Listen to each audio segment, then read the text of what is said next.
I'm sure that all of you would be aware of the racial and social injustices that have been brought into the spotlight over the last couple of weeks. It breaks my heart to see such prejudice and discrimination still exist in our world. But I stand with the Salvation Army against discrimination in all of its forms. I groan in response to what I see and hear, and hope for a future without them. This tension between present suffering and future hope, that God would just step in and save the day, is a common theme throughout the Old Testament narrative. We can go all the way back to the Exodus when the Israelites were still in slavery and see in Exodus 2:23 that the Israelites groaned in their slavery and cried out. Now, when I say groan, I don't mean grumbling. Sure, there was plenty of that later on when they were in the desert, but right here in slavery, they were groaning.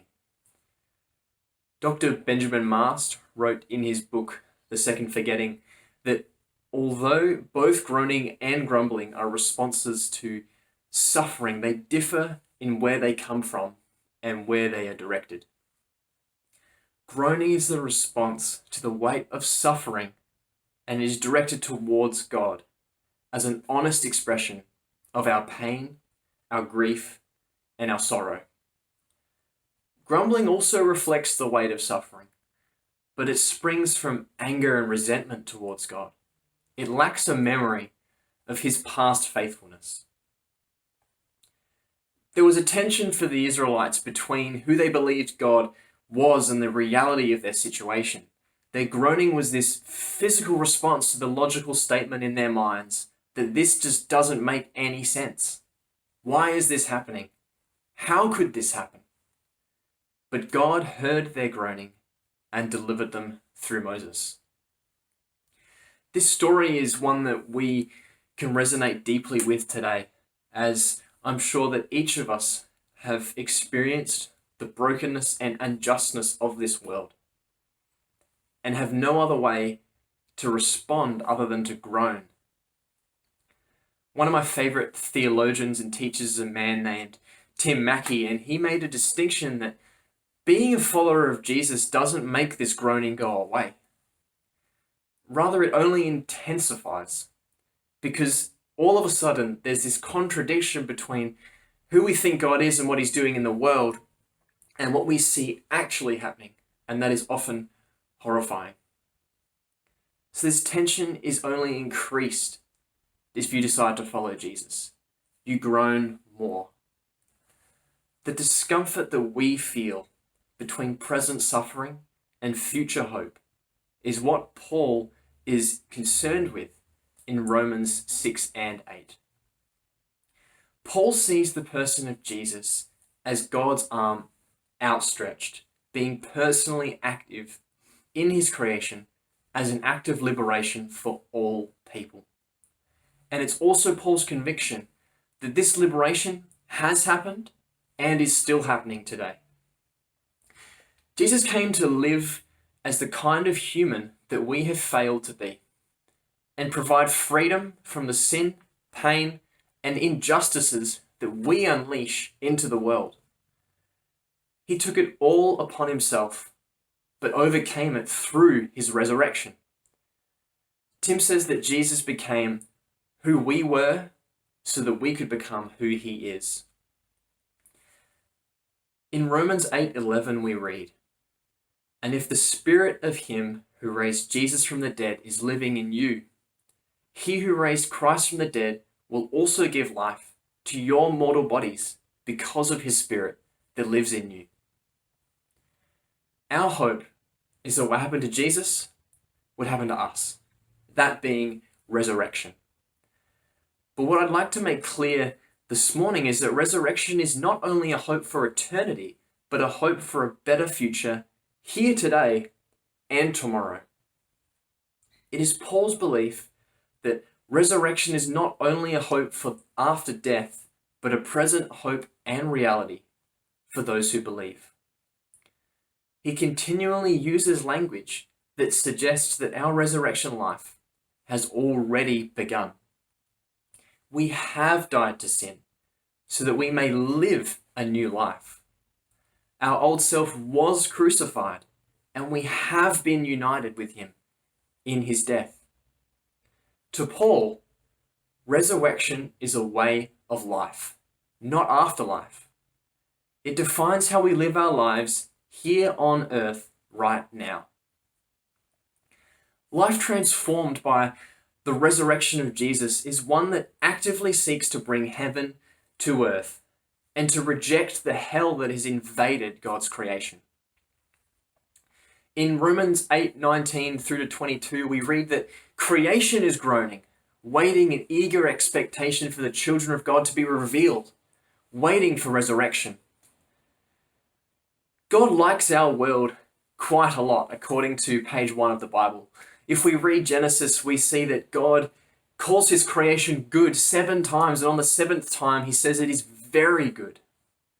What God does next is appoint God's own self, these images of himself, to manage and rule his created world, setting up this intimate partnership between God and humanity that exists to take the world somewhere fruitful. But sadly, humanity decided that they wanted to be more than just managers of God's creation. They wanted to be gods themselves. But God honored their free will, allowing the world to fall under poor management. Paul resonates with this theme in verse 20. For creation was subjected to frustration, not by its own choice, but by the will of the one who subjected it, in the hope that creation itself would be liberated from its bondage and brought into the freedom and glory of the children of God. Creation is groaning.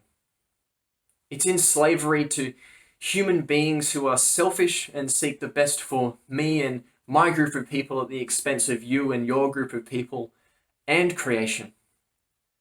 It's easy to point the finger at others here, but if we and I are honest, we have all failed. Creation is waiting for the children of God to become who they were meant to be and to guide the world back to its intended design. Paul uses language of the Exodus, of slavery and freedom, to tell the story of Christian hope, which is very powerful, even more so as we consider our own nation's history today. But there is hope. Resurrection in Christ is a life that celebrates diversity and opposes injustice. It heralds faith. It's a hope for present liberation and freedom and future restoration. Somehow to be a Christian is not to deny the pain and suffering that is in the world, but to look at the cross, recognizing the horror of its design and the hard realities of what humans do to one another. And we groan. But we groan as people who have hope.